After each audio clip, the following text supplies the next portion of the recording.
Welcome to Beyond Soup, where I put up all sorts of stuff.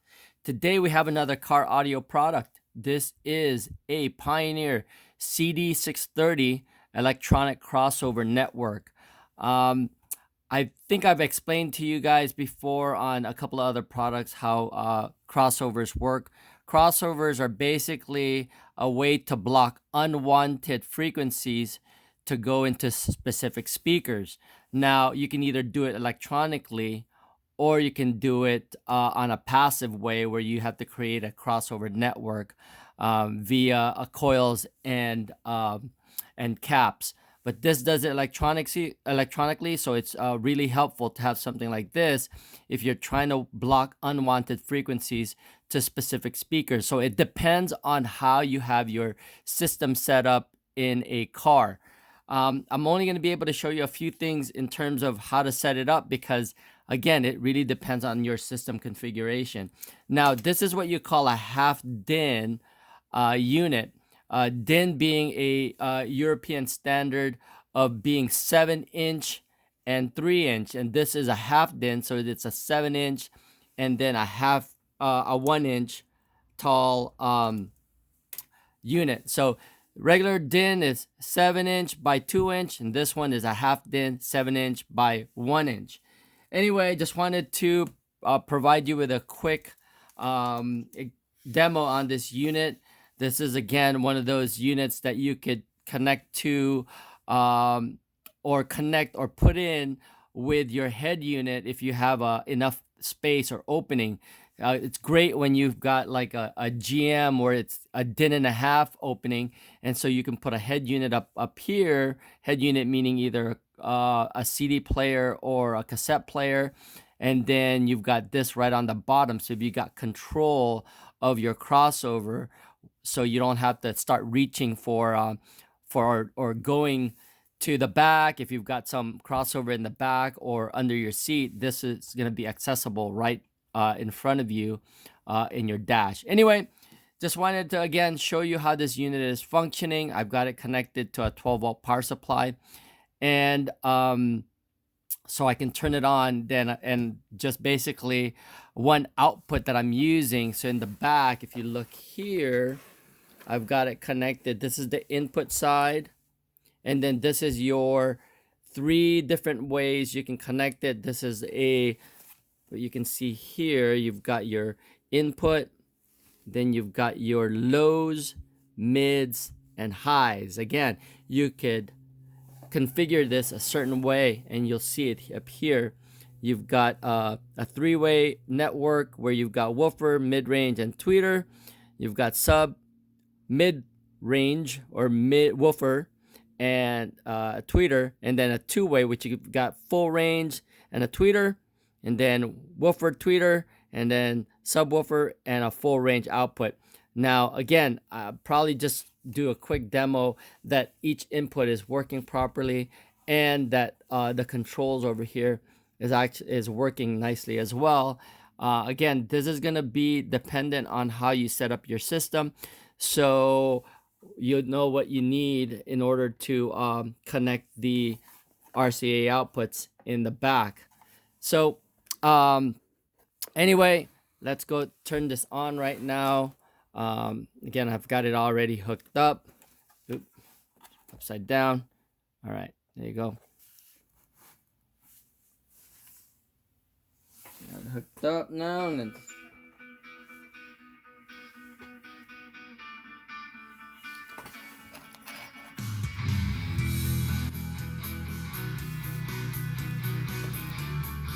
okay, I've got this hooked up to mid, but it's actually going through the whole entire mid and high frequency range. So if I cross it over, I had it off for full range, and if I cross it over, it's going to cross it over at either 3.2K, 5K, or 8K.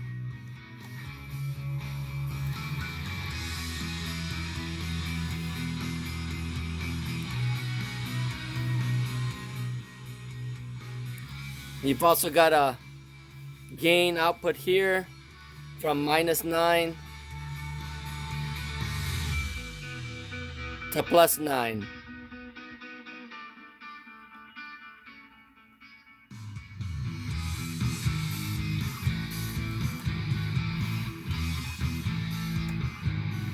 Okay, as far as this goes,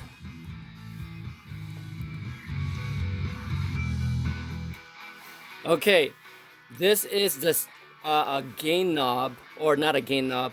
It is a gain knob, sorry. A gain knob meaning that it will multiply the output here. So at one point in time, you could either cross it over at 50, 80, or 120, or you can cross it over 10 times, which is 500, 800, or 100, 1200. And then over here, it affects it the same way, 10 times the amount, as you can hear. So if I put it at one time, it's crossing it over at 3.2, 5K, and 8K for this specific RCA output in the back.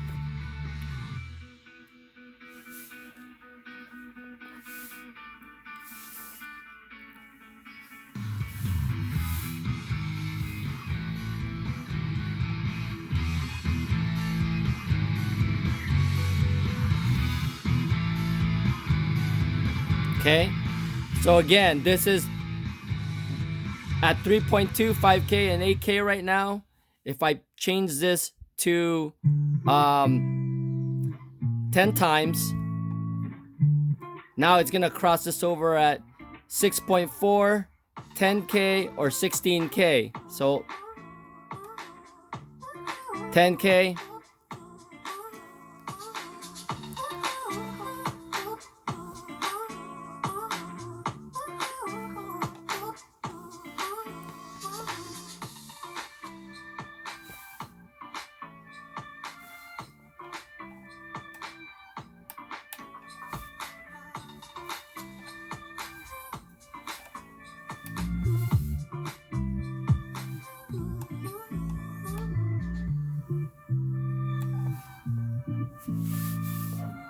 okay, now let's change this to the subs, which is this one. Okay,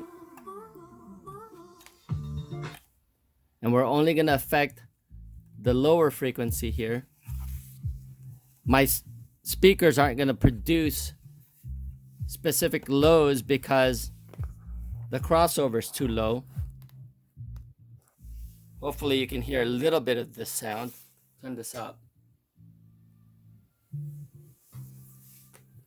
Okay, so we're affecting this frequency on the lower end of the spectrum.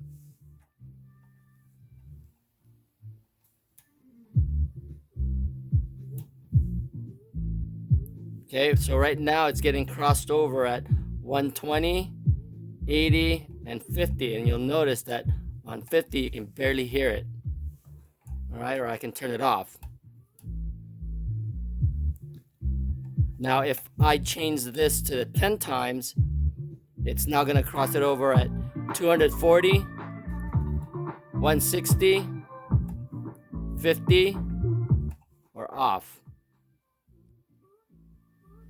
All right, and then it also has its own gain on this side.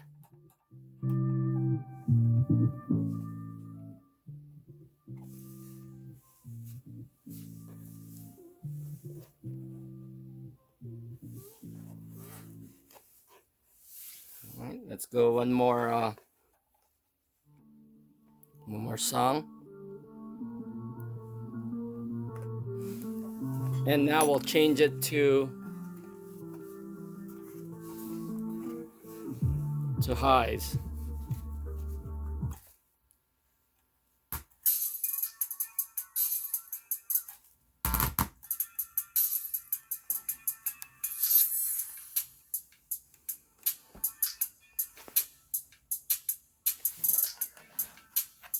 Okay, again, back to this knob.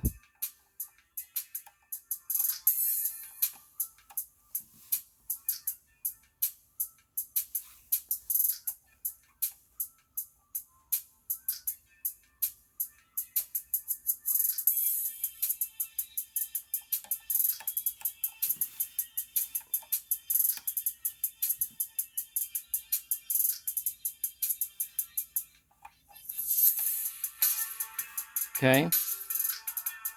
There it is. It's crossing it over at 3.2, 5K, or 8K.